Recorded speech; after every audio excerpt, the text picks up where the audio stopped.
来继续来看这件，这是新北市的警方咧处理一件行车纠纷的案件，到嫌犯的厝内来搜索，意外发现一个21岁查囡仔伤痕累累。这警察感觉有曲折，继续来追查，结果查出另外一件人口贩卖案件。原来这个查囡仔是去互软禁当私刑，而且准备要甲卖去泰国。可你家在警方及时来破案，嘛甲涉案的6个嫌犯拘提到案。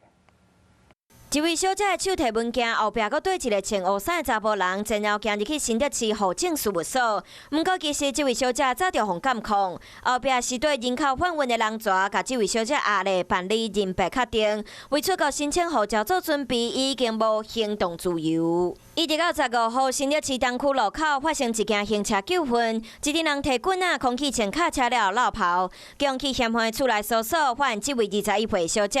身躯顶有明显的外伤，看到警方嘛真紧张。警方发现案情无单纯，稽查才发现原来这位小姐互私刑拘禁，过几天就要互卖去泰国做工课。后续将持续向上溯源，追查人口贩运的集团，不合理的高薪出国打工就业，可能都是诈骗。警方将涉案姓何查甫人等6个人，依照违反人口贩运防治罪拘提到案，佫抄到6支手机啊，佫有这位小姐互人蛇集团扣留的护照。最近东南亚跨国求职诈骗的案件有真多，